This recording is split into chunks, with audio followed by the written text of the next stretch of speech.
चलो बात करते हैं आगे। तो बात अब हमको करनी है यहाँ पे बीटा माइनस डी के की और बीटा प्लस डी के। सुनना ज़रा ध्यान से, ठीक है।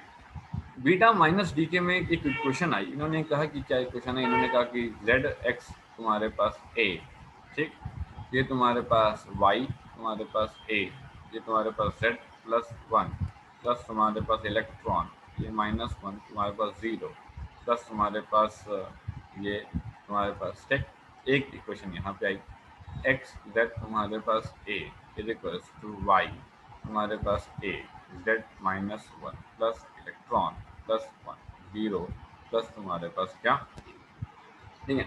ये कुछ ऐसा यहाँ पे आया। उन्होंने कहा ठीक है भाई आगे बताओ, बात आगे करते हैं। भाई ये तो पिछली बार की तरीके से पेरेंट न्यूक्लियस जैसा कि हम लोगों ने अभी पढ़ा था, ठीक है। ये पिछली बार की तरीके से तुम्हारे पास डॉटर न्यूक्लियस, ठीक है, ये भी हम लोगों ने पढ़ा था, ठीक। ये पिछली बार की तरीके से तुम्हारे पास ये इस बार की तरीके से इलेक्ट्रॉन और इनका नाम है तुम्हारे पास क्या, एंटी न्यूट्रिनो, राइट। इसका नाम है तुम्हारे पास एंटी न्यूट्रिनो, राइट। सो ये पेरेंट न्यूक्लियस, ठीक है, और ये डॉटर न्यूक्लियस, ठीक है। ये पॉजिट्रॉन, इनका नाम पॉजिट्रॉन है, ठीक है, और इनका नाम है न्यूट्रिनो। अब आपके मन में एक सवाल आ रहा होगा कि यार एक मिनट, यहाँ पे तो न्यूक्लियस का तुम्हारे पास बता रहे हैं इतनी देर से कि न्यूक्लियस से स्टेबल न्यूक्लियस में चला जाएगा, उसमें चला जाएगा, ये इलेक्ट्रॉन कब से न्यूक्लियस के अंदर रहने लग गया भाई? इलेक्ट्रॉन तो न्यूक्लियस के अंदर रहता ही नहीं है, ये कहाँ से डीके हो रहा है फिर, ये कैसे डीके हुआ जा रहा है फिर, है ना। सवाल यहाँ पे ये होता है। नहीं, फिर बात करते हैं इसकी, 2-4 मिनट के बाद इसकी बात करते हैं, पहले जरा इनके बारे में कुछ मेजर बात कर लें। इन्होंने कहा ऐसा लग रहा है कि जब पेरेंट न्यूक्लियस से हमारे पास डॉटर न्यूक्लियस तक का सफ़र तय किया गया, तो ऐसा लग रहा है कि जो मास नंबर है वो कैसा रहा है, वो तुम्हारे पास अनचेंज रहा है, ठीक है, मास नंबर अनचेंज रहा है। और जो एटॉमिक नंबर है, ठीक है, एटॉमिक नंबर जो तुम्हारे पास यहाँ पे है वो हुआ है क्या, वो बढ़ गया है तुम्हारे पास, इंक्रीजेस बाय तुम्हारे पास वो बढ़ गया है, ठीक है। यहाँ पे जब यहाँ पे आए हम पेरेंट से डॉटर पे, तो जो मास नंबर है अपना वो तुम्हारे पास चेंज नहीं हुआ है, वो भी तुम्हारे पास अनचेंज है, ठीक है। और जो तुम्हारे पास एटॉमिक नंबर है वो एटॉमिक नंबर तुम्हारे पास डिक्रीजेस बाय वन हो गया है, वो तुम्हारे पास वन से तुम्हारे पास जो है घट गया है। उन्होंने ठीक है कोई दिक्कत नहीं। सो बात यहाँ पे कंप्लीट होती है इनकी कि भाई ये मास नंबर का जो बात होनी थी सो हो गई। उन्होंने कहा ठीक है। फिर उन्होंने कहा कि पहली बात तो ये बताओ कि पॉजिट्रॉन तुम्हारे पास इलेक्ट्रॉन से क्या मतलब, कैसा है कौन ये। तो इन्होंने कहा कि एक जनरल बात मैं यहाँ पे कहना चाहूँगा कि जो पॉजिट्रॉन है, ठीक है, कि जो तुम्हारे पास ये पॉजिट्रॉन है, पॉजिट्रॉन जिसको हम लोग E+1 और ज़ीरो, या फिर इसको हम लोग तुम्हारे पास बीटा प्लस, ठीक है, ऐसे लिख सकते हैं। इन्होंने कहा कि ये एक is an anti particle of electron, is an anti particle of electron, ये इलेक्ट्रॉन का एंटी पार्टिकल है। क्या मतलब हुआ इस बात का? इस बात का ये मतलब है, दो बातें समझ गए।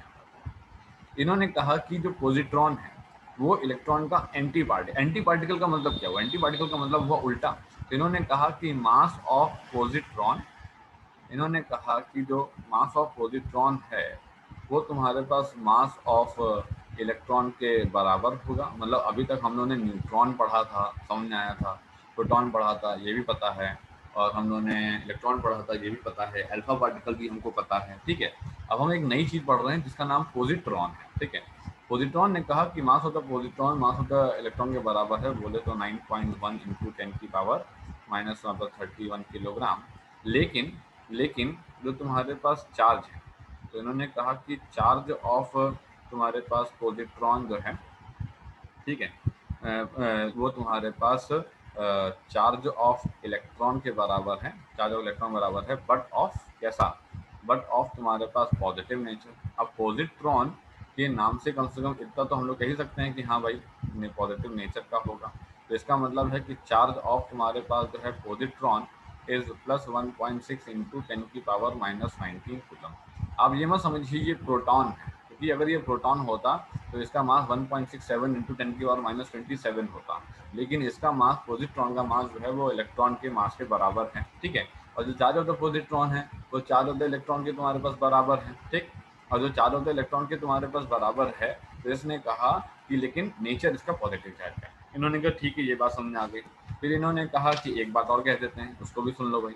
इन्होंने कहा बताओ। इन्होंने कहा कि जो न्यूट्रिनो है, जो न्यूट्रिनो है इज एन, तुम्हारे पास antiparticle of antineutrino. ने कहा ठीक है भाई, ये भी समझ में आ गया। ठीक है, अब जरा आगे की बात बताओ कि ये इलेक्ट्रॉन आया कहाँ से। ठीक है, तो यहाँ तक तो बात कंप्लीट हो गई कि भैया ऐसी ऐसी कुछ रिएक्शन होती है जिसमें इलेक्ट्रॉन एंटी न्यूट्रिनो और पॉजिट्रॉन न्यूट्रिनो एमिट होता है, मास नंबर अनचेंज होता है, पॉजिट्रॉन और इनके बारे में बता दिया, ये सब बता दिया। अब इन्होंने कहा कि ठीक, ये सब समझ में आ गया, अब हमको बताओ कि ये तुम्हारे पास कहाँ पे। इन्होंने कहा कि क्योंकि सिंस तुम्हारे पास जो है पॉजिट्रॉन, सिंस तुम्हारे पास पॉजिट्रॉन और इलेक्ट्रॉन, ठीक है, और न्यूट्रिनो और एंटी न्यूट्रिनो, ठीक है, does not exist, does not exist inside nucleus, inside nucleus. ये लोग तो रहते ही नहीं है न्यूक्लियस के अंदर। न्यूक्लियस के अंदर प्रोटॉन और न्यूट्रॉन रहते हैं, ये लोग तो रहते ही नहीं है न्यूक्लियस के अंदर, कहाँ नहीं रहते हैं। तो ये कहाँ से है? इन्होंने कहा कि they are created, they are created during तुम्हारे पास बीटा डीके, ये बीटा डीके के दौरान पैदा हुए। इन्होंने कहा अच्छा।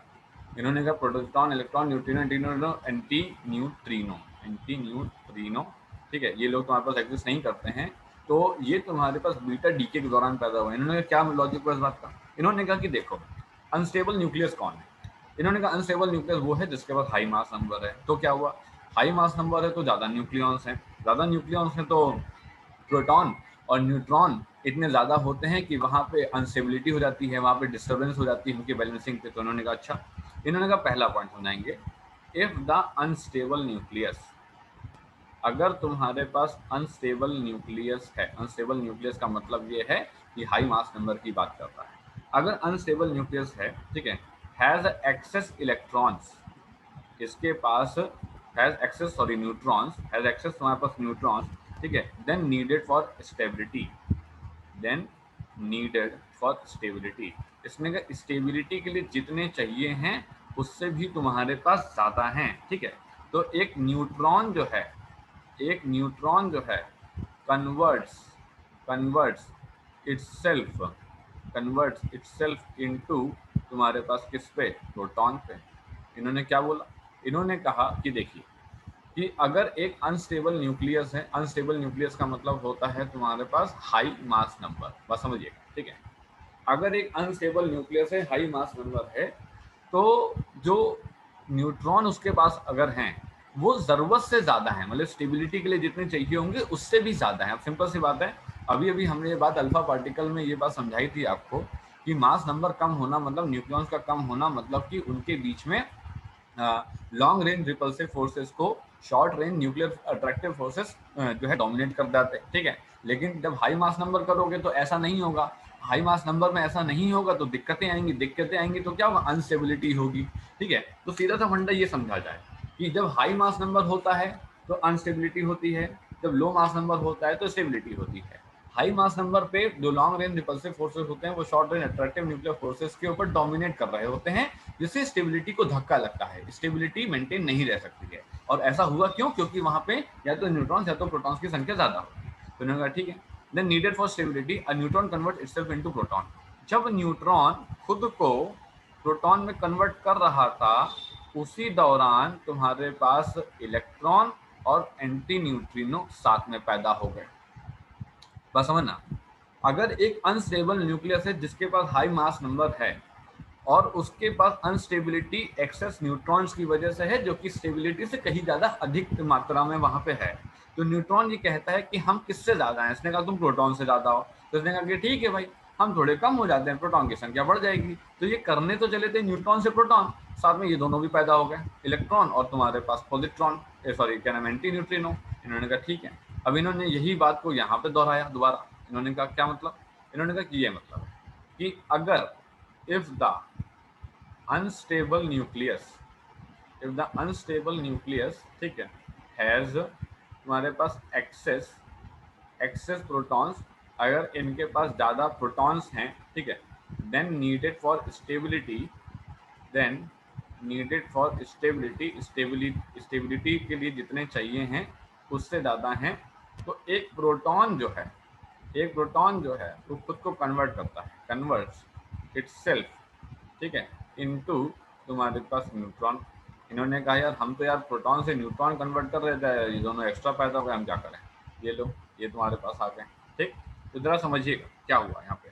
इन्होंने कहा कहानी ये हुई कि हमने आपसे ये कहा था यहाँ पे कि जब पेरेंट न्यूक्लियस, हमने आपसे कहा था कि जब पेरेंट न्यूक्लियस डॉटर न्यूक्लियस में कन्वर्ट हो रहा है, ठीक है, तो इलेक्ट्रॉन और एंटी न्यूट्रिनो आ गए और यहाँ पे पॉजिट्रॉन और न्यूट्रिनो आ गए। इन्होंने इलेक्ट्रॉन और पहले तो इन्होंने पॉजिट्रॉन और इलेक्ट्रॉन के बारे में समझाया, फिर इन्होंने न्यूट्रिनो और एंटी न्यूट्रिनो के बारे में समझाया। ठीक है, अब ये जो न्यूट्रिनो की जो साइंस है ना और एंटी न्यूट्रिनो की जो साइंस है ना, ये क्लास 11th और क्लास 12 में नहीं, मतलब सब कोर्स में ज़्यादा कुछ है नहीं, बस कुछ नाम दे करके इन्होंने छोड़ दिया, ज़्यादा कुछ इन्होंने नहीं बताया है।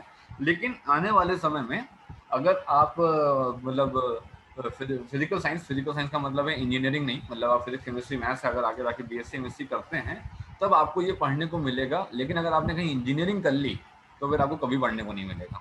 क्या मतलब हुआ? मतलब ये हुआ कि जो इंजीनियरिंग की ब्रांचेस हैं उसमें मॉडर्न फिजिक्स कभी दोबारा नहीं पढ़ाई जाती है। ठीक है, हल्का सा इंट्रोडक्शन देंगे, वही इंट्रोडक्शन देंगे जो क्लास 12 में पढ़ाया गया, ऐसा नहीं है। लेकिन अगर आप आने वाले समय में एमएससी बीएससी फिजिक्स में अगर आप ऑनर्स वगैरह में जाते हैं, then only you will get a chance to understand neutrino and antineutrino. ये वो पार्टिकल हैं जो कि तुम्हारे पास फिजन फ्यूजन रिएक्शन अभी आने वाले समय में लोग पढ़ेंगे एमिशन का। ठीक है, कि न्यूट्रॉन तुम्हारे पास इंड्यूस करता है फिजन और फ्यूजन रिएक्शन को। ये वो पार्टिकल हैं कि जब अनस्टेबल न्यूक्लियस होता है, हाई मास नंबर होता है, तब तुम्हारे पास ये न्यूट्रॉन खुद को जब प्रोटॉन में कन्वर्ट कर रहे थे तो उनके साथ दो एक्स्ट्रा लोग पैदा हो गए, और ये जो एक्स्ट्रा लोग में जो पहला शख्स पैदा हुआ वो हुआ इलेक्ट्रॉन, और ये जो शख्स पैदा हुआ ये हुआ तुम्हारे पास क्या, एंटी न्यूट्रिनो। आई बात समझ में? ठीक है, सेम तरीके से यहाँ पे कौन पैदा हुआ, यहाँ पे पैदा हुआ तुम्हारे पास पॉजिट्रॉन, और यहाँ पे पैदा हुआ तुम्हारे पास क्या, न्यूट्रिनो।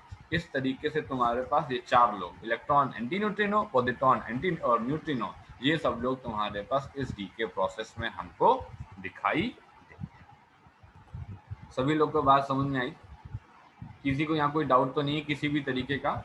बीटा माइनस डी के बीटा प्लस, अब ये क्या दोनों सिलेबस में? हाँ दोनों सिलेबस में। ठीक है, तभी मैंने आपको डंडा बना करके यहाँ पे बीच में दिखाया है बगल में कि भाई देखो ये बीटा माइनस डी के है, ये बीटा प्लस डी के है। ये क्वेश्चन याद करनी पड़ेगी। याद क्या करनी पड़ेगी? आप 2-3 बार प्रैक्टिस मारोगे अपने आप आ जाएगी आपको। ठीक है, ध्यान रखना है कि मास नंबर में तुम्हारे पास कोई भी चेंज नहीं है, और एटॉमिक नंबर यहाँ पे इंक्रीज कर जाती है, यहाँ पे डिक्रीज कर जाती है।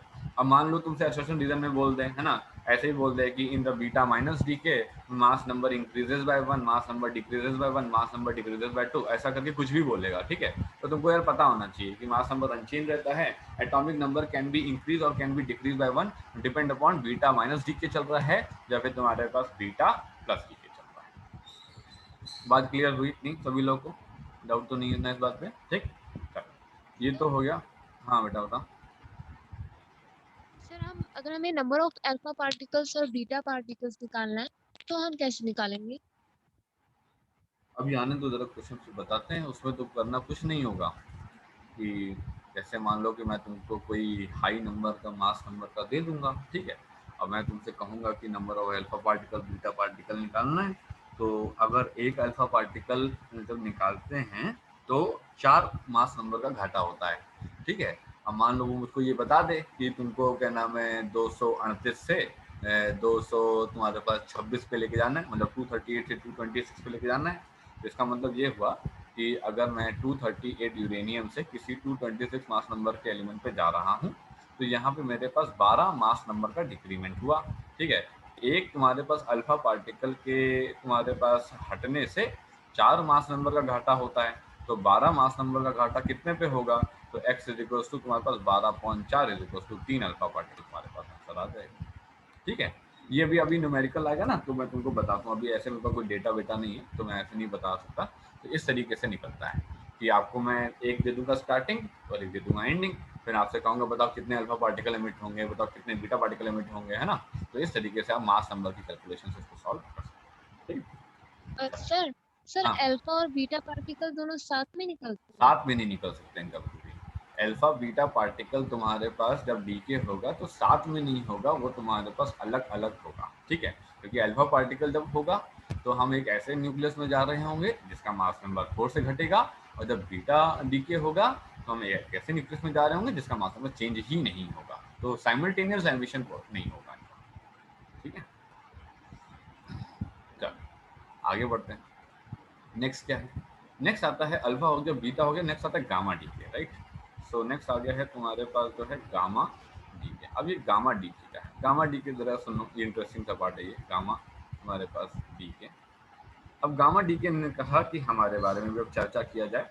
अच्छा हाँ, बीटा पार्टिकल में एक चीज़ और मैं जरूर बताऊंगा कि बीटा डीके में इंटर कन्वर्जन होता है, इंटर कन्वर्जन होता है तुम्हारे पास न्यूट्रॉन, ठीक है, टू प्रोटॉन, न्यूट्रॉन तुम्हारे पास two proton and vice versa, मतलब न्यूट्रॉन से प्रोटॉन एंड प्रोटॉन से तुम्हारे पास जो है न्यूट्रॉन। ठीक है, ये रहता है। अब देखिए जरा गामा डीके की बात में हम कर लेते हैं जरा, गामा डीके में क्या है। गामा डीके के लिए पहले तो मैं एक डायग्राम उठाता हूँ, ठीक है, फिर आपको बताते हैं। ये उठा लेते हैं पहले, इसको तो साइड में रखते हैं, पहले ये वाला उठाते हैं।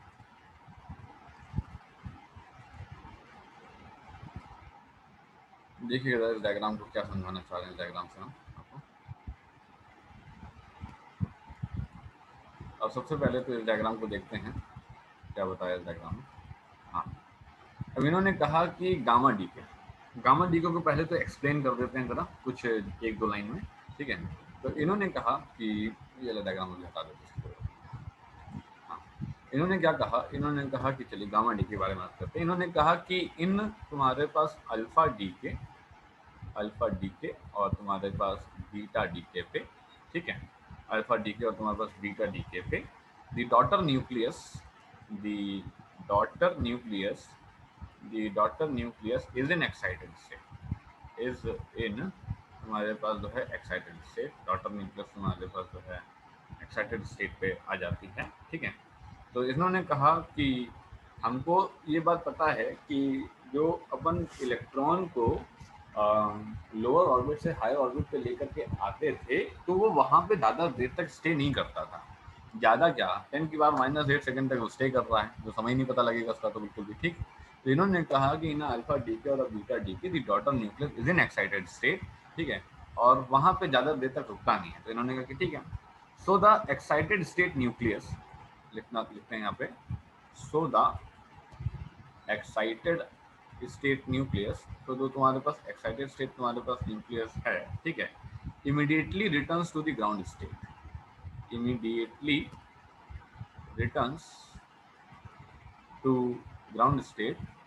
returns to ground state, ठीक है, by emitting highly energetic photons, by emitting highly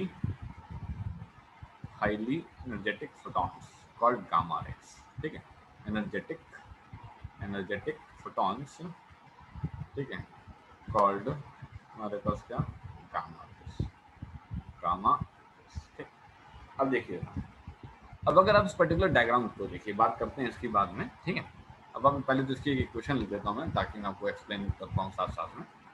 मैंने यहाँ पे लिखा x तुम्हारे पास z तुम्हारे पास a, और हमने लिखा x z तुम्हारे पास a प्लस तुम्हारे पास क्या गामा s, ठीक। यहाँ पे लगा दिया तुम्हारे पास स्टार का मतलब है एक्साइटेड स्टेट, स्टार का मतलब है तुम्हारे पास एक्साइटेड स्टेट, ठीक है। इन्होंने क्या बोला, इन्होंने कहा कि देखिए ये जो, अगर मैं इसको लिखूं, in the decay process the daughter nucleus is in excited state denoted by 6C12 का स्टार, ठीक है। तो इन्होंने कहा कि 6C12 तुम्हारे पास यहाँ पे है, ये रहा 6C12 का तुम्हारे पास स्टार, ठीक। And the beta decay is followed by a gamma decay. तो सबसे पहले क्या हुआ कि अगर मैं इस बोरॉन को देखूं तो बोरॉन ने सबसे पहले ये तुम्हारे पास क्या किया, ये तुम्हारे पास एक बीटा डीके किया है। जब ये बीटा डीके से कर करके तुम्हारे पास यहाँ पे 6C12 के तुम्हारे पास ये एक्साइटेड स्टेट पे तुम्हारे पास आया, तो एक्साइटेड स्टेट से तुम्हारे पास ग्राउंड स्टेट पे तुम्हारे पास आया कैसे, ये तुम्हारे पास फोटोन रिलीज करके आया है, मतलब गामा रेज रिलीज करके आया है। उन्होंने कहा अच्छा ठीक है, कोई दिक्कत नहीं। अब अगर मैं यहाँ पे ये कहूँ कि ये तो बात हो गई इधर की, अगर मैं ये कहता कि क्या बोरॉन से डायरेक्टली ग्राउंड स्टेट पे आया जा सकता था, तो उसने कहा हाँ, बोरॉन से अगर डायरेक्टली तुम्हारे पास आपको ग्राउंड स्टेट पे आना था तो आप 13.4 मिलियन इलेक्ट्रॉन वोल्ट की एनर्जी रिलीज करते और डायरेक्टली तुम्हारे पास जो है आप ग्राउंड स्टेट पे आ जाते हैं। इन्होंने कहा इसके बारे में जरा कुछ बात करते हैं पहले। इन्होंने कहा कि अगर हम 5B12 को देखें तो हम कहेंगे it has 2 decay modes. It has 2 decay modes. इसके पास 2 डीके मोड्स हैं, आपको साफ साफ दिख भी रहे हैं, ठीक है। अब मैं जरा इसके बारे में कुछ लिखता हूँ एक्सप्लेन करते हुए। मैंने कहा कि it undergoes beta decay directly it undergoes beta decay directly into the ground state into the ground state बोले तो 6C तुम्हारे पास 12 पे आ गया, ठीक है। by emitting an electron of energy, ठीक है, by emitting an electron, ठीक है, with तुम्हारे पास एनर्जी तुम्हारे पास कितना 13.4 मिलियन इलेक्ट्रॉन वोल्ट। हमने कहा ठीक, कोई दिक्कत नहीं। सेकंड बात समझो, सेकंड बात इसने क्या बोला, इसने कहा कि ऐसा भी हो सकता था कि इट अंडरगोज बीटा तुम्हारे पास डीके टू एक्साइटेड स्टेट। ये तुम्हारे पास पहले एक्साइटेड स्टेट पे तुम्हारे पास जाता, ठीक है। ये तुम्हारे पास पहले कैसे जाता, एक्साइटेड स्टेट पे जाता, किस पे जाता 6C12 तुम्हारे पास स्टार पे जाता, ठीक है। और इस दौरान तुम्हारे पास कितनी एनर्जी रिलीज होती, 13.4 में से 4.4 गया, कितने बचेगा 9, ठीक है। विद तुम्हारे पास एनर्जी 9.0 मिलियन इलेक्ट्रॉन वोल्ट, ठीक। और तुम्हारे पास क्या, फिर इसने कहा कि अब इसके बाद गामा डी के होता, क्योंकि आप एक्साइटेड स्टेट में पूछे हो। देन गामा डी के यहाँ पे, देन तुम्हारे पास क्या, देन तुम्हारे पास गामा डी के टू तुम्हारे पास कहाँ पे, ग्राउंड स्टेट। उन्होंने कहा ठीक है, उन्होंने कहा ठीक है भाई, ये बात समझ आ रही, ग्राउंड स्टेट पे आ गया by emitting energy 4.4 million electron volt, ठीक। अब इन्होंने कहा कि क्या इसको कुछ इक्वेशन के फॉर्म में आप लिख के बताएंगे, हमने कहा बिल्कुल बताएंगे, इसमें क्या दिक्कत है। इसने कहा कि हम सेकंड वाले डीके के बारे में बता रहे हैं, पहले वाले डीके के बारे में तो क्या ही बताएं, वो तो डायरेक्टली है वहाँ पे, ठीक। इसने कहा कि अगर आप देखिए 5B12 को हम लोग पहले बीटा डीके करेंगे। अच्छा, बीटा डीके का मतलब है बीटा माइनस डीके। अगर उसे बीटा प्लस डीके करवाना होगा तो वो तुमको बताएगा, ठीक है। अगर वो बीटा डीके बोलता है तो बीटा माइनस डीके, ठीक है। जैसा कि अभी हम लोगों ने ऊपर सीखा था कि जो बीटा माइनस डीके होता है उसमें मास नंबर चेंज नहीं होता है, एटॉमिक नंबर 1 से बढ़ जाता है। तो हमने कहा ठीक है, तो हमने यहाँ पे लिखा तुम्हारे पास क्या C, और हमने यहाँ पे लिखा क्या तुम्हारे पास 12, और ये हमने लिखा 6, ठीक है। फिर तुम्हारे पास हमने क्या लिखा, इलेक्ट्रॉन, ये तुम्हारे पास आ गया। फिर हमने क्या लिखा, एंटी न्यूट्रिनो, ठीक। ये तो हो गया तुम्हारे पास जब 9.0 मिलियन इलेक्ट्रॉन वोल्ट की एनर्जी तुम्हारे पास एमिट हुई थी बोरॉन से तुम्हारे पास एक्साइटेड स्टेट पे आने के लिए। इन्होंने कहा ठीक है, कोई दिक्कत नहीं। फिर इन्होंने कहा ये 6C12 जो है, जो कि एक्साइटेड स्टेट पे था, तो स्टार लगाना जरूर चाहिए आपको। तो 6C तुम्हारे पास 12 एक्साइटेड स्टेट पे तुम्हारे पास आई, और इसको आप लिखेंगे 6C12 प्लस तुम्हारे पास क्या, प्लस तुम्हारे पास गामा रेज। इस तरीके से आप इसकी इक्वेशन को यहाँ पे, आई बात समझ में, ठीक। तो एग्जैक्टली हुआ क्या, गामा डीके क्या हुआ, गामा डीके ने कहा कि होता क्या है कि जब आप अल्फा डीके बीटा डीके करते हैं तो डॉटर न्यूक्लियस तुम्हारे पास एक्साइटेड स्टेट पे आ जाती है। एक्साइटेड स्टेट पे आ जाने के बाद जब वो ग्राउंड स्टेट पे जाती है तो वहां पे ना तो मास नंबर चेंज होता है और ना ही एटॉमिक नंबर चेंज होता है, ठीक है। मास नंबर भी चेंज नहीं होता, एटॉमिक नंबर भी चेंज नहीं होता है, इसका मतलब है सेम ही एलिमेंट है। अगर आप ध्यान देंगे तो मैंने यहाँ पे y नहीं लिखा, मैंने यहाँ पे x लिखा, मतलब एलिमेंट सेम ही रहेगा, वो चेंज नहीं होगा।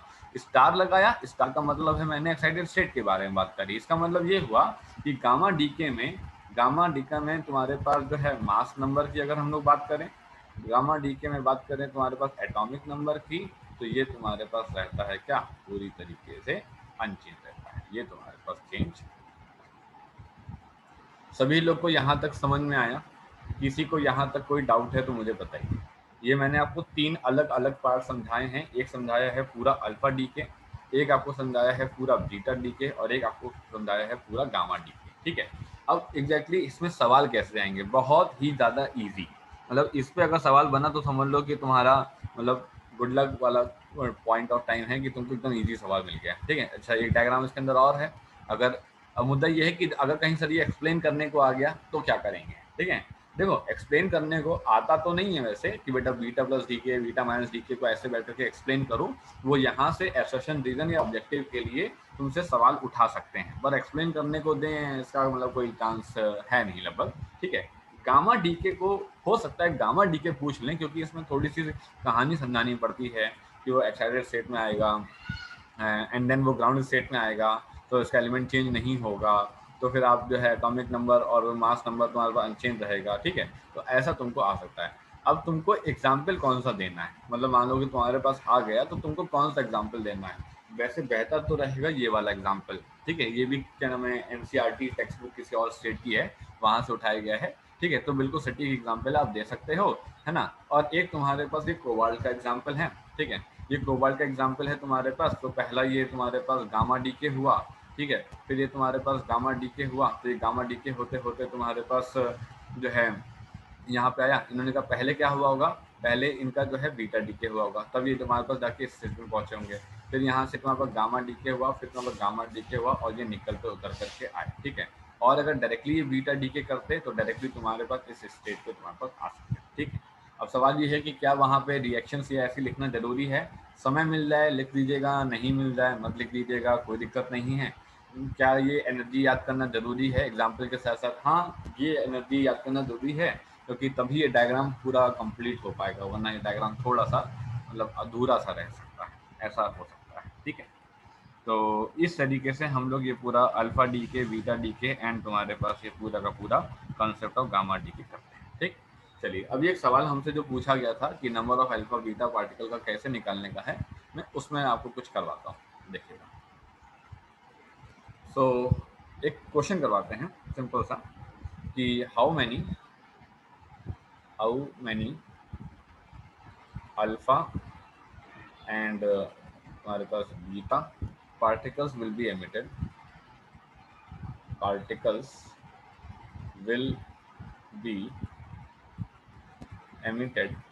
will be emitted, ठीक।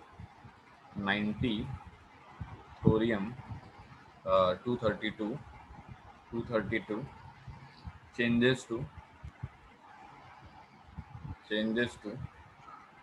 82 PV और तुम्हारे पास 208, ठीक है। ये तुम्हारे पास सवाल है, ठीक है। एक मिनट जरा एक डायग्राम देखते हैं, अगर वो मिल जाए तो बढ़िया रहेगा, नहीं मिल जाए तो बात अलग है। क्लास 12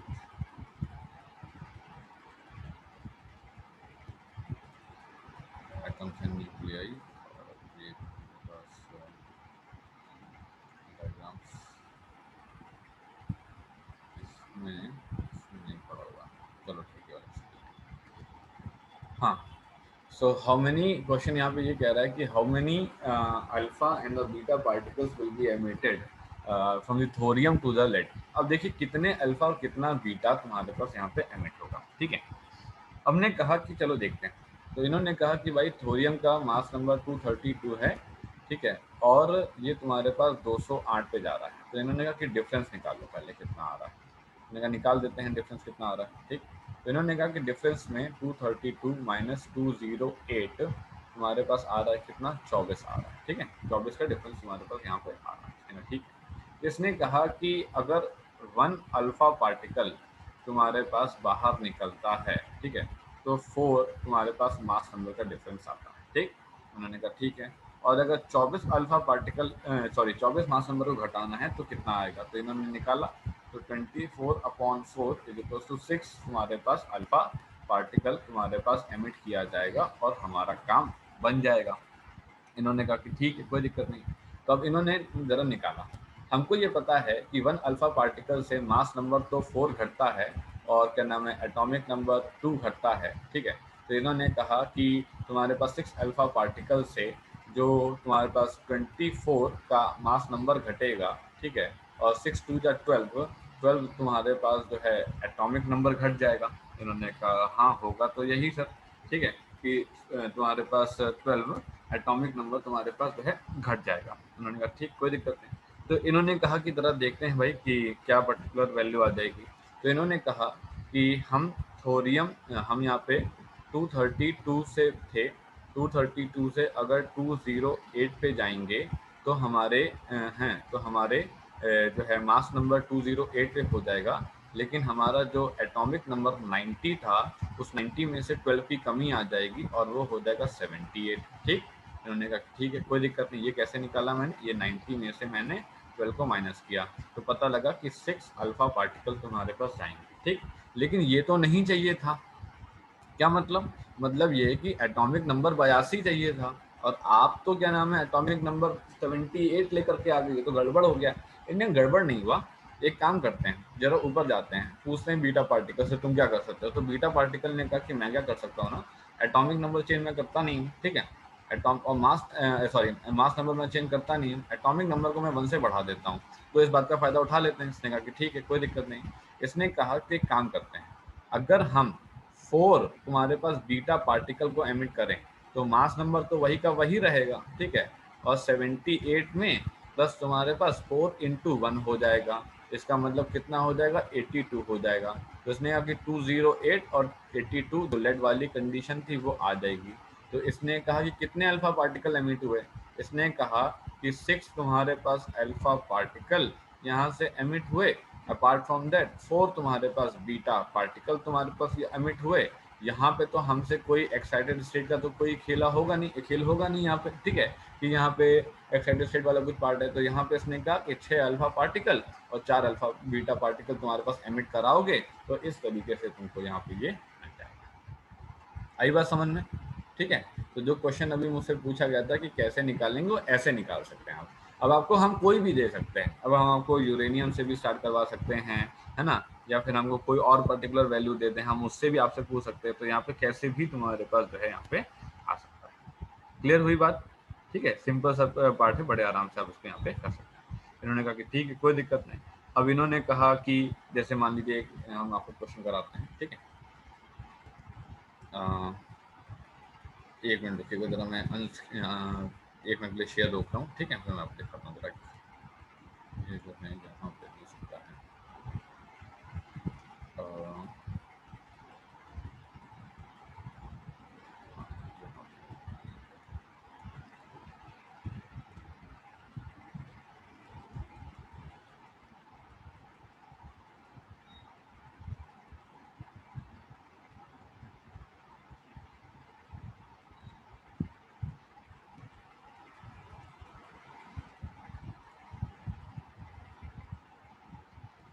हाँ, अब देखिए जरा, यहाँ पे मैं आपके सामने ये रख रहा हूँ यहाँ पे, ठीक है, ये क्या चीज़ है, ये वो एलिमेंट हैं, ठीक है, जो आपको रटने हैं, ठीक है, 100% आपको रटने हैं। ये मैं नहीं कहूँगा इसको रटना नहीं है, बिल्कुल आपको ये याद करने हैं। देखो कौन कौन है इसके अंदर। इसके अंदर सबसे पहले जो लिस्ट में आता है उसका नाम है यूरेनियम, ठीक, फिर प्रोटैक्टीनियम, थोरियम, रेडियम, रेडॉन। अब केमिस्ट्री आपको मुझसे ज़्यादा आती है, ठीक है, तो आपको अच्छे से नाम पता होंगे, मेरे को इतने नहीं पता है, ठीक। पोलोनियम, बिस्मथ, लेड, है ना, thallium, gold, platinum, tungsten, tantalum, cerium, lanthanum, barium, cerium, ये करके बहुत सारे लोग यहाँ पे हैं, ठीक है। ये बहुत सारे, अब तुमको 30 के अंदर तो याद ही होंगे, इतना तो उम्मीद कर सकते हैं, क्लास 12 में केमिस्ट्री में हो 30 नंबर, 30 के नीचे याद होंगे ना, कि भैया सल्फर का कितना है, फास्फोरस का कितना है, कार्बन का कितना है, सब पता होंगे। हमने 30 तक लिखे हुए हैं, ठीक है। अब ये मत सोचना कि 30 के नीचे नहीं याद करने, 30 के नीचे आपको पता होने चाहिए, ठीक। हमने 92 से लेकर के 30 तक लिखा है। ये लोग अपने बोर्ड के एग्जाम में या नीट के एग्जाम में अगर क्वेश्चन बनता है तो उसमें आ रहे हैं, ठीक है ना, ये आपको याद करने हैं। इन्होंने कहा कि ठीक है चलो याद कर लेंगे। अब जरा मैं आपको एक सवाल कराता हूँ, ठीक। अब जैसे इसने कहा कि राइट द, इसने कहा कि right the nuclear reactions, right the nuclear तुम्हारे पास रिएक्शंस, ठीक है। तो सबसे पहले आता है तुम्हारे पास क्या, सबसे पहले आता है तुम्हारे पास अल्फा डीके ऑफ तुम्हारे पास अल्फा डीके ऑफ तुम्हारे पास रेडियम Ra88, ठीक है, और 226, राइट, ठीक है, ये आ गया। मास नंबर से आपको क्या नाम याद नहीं करने का लफड़ा पड़ेगा, ठीक है, आपको ये तो पता ही होगा कि अल्फा डीके से क्या होता है। अब तुमको पता है ना कि अल्फा डीके से क्या होता है, 88 रेडियम 226 तुम्हारे पास है, तुमको क्या करना है, अल्फा पार्टिकल का डीके मारना है। तो हमने क्या किया, 2He4 तुमने यहाँ पे लिखा, ठीक है। ये क्यों तुम लिखो ना लिखो कोई फर्क नहीं पड़ता, ठीक है, वो बैलेंसिंग मतलब रिएक्शन आप नहीं लिखेंगे कोई दिक्कत नहीं है। अब 88 मतलब तुम्हारे पास कौन, तुम्हारे पास Z, ठीक है। 226 कौन, ए। हमको पता है कि मास नंबर को 4 से घटाना है, मास नंबर को 4 से घटाना है वो तो बात की बात है। एटॉमिक नंबर को 2 से घटाना है। एटॉमिक नंबर तुम्हारे पास कितना चाहिए, एटॉमिक नंबर हम लोग को चाहिए तुम्हारे पास जो है कौन सा, तुम्हारे पास 80। तो इसने कहा कि ठीक है, सॉरी 86, तो हमने लिखा 86, ठीक है। अब 86 तुम्हारे पास हो गया, और ये हो गया कितना 222। अब यहाँ का एलिमेंट कौन बताएगा, यहाँ का एलिमेंट तुम बताओगे। कैसे बताओगे, याद करना पड़ेगा तुमको। अब देखो मैंने लिस्ट में लिख रखा है रेडॉन, है ना, रेडॉन की वैल्यू कितनी 86, तो हमने कहा Rn।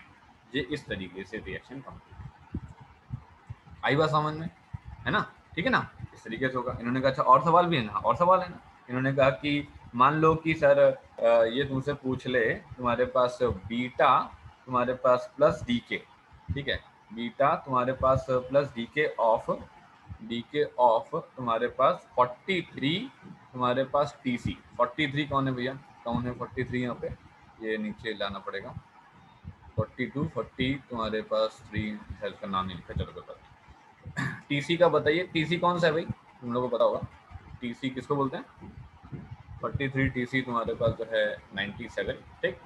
अब इन्होंने कहा कि हमको बीटा डीके करना है, तो 43 तुम्हारे पास टीसी 97, ठीक है।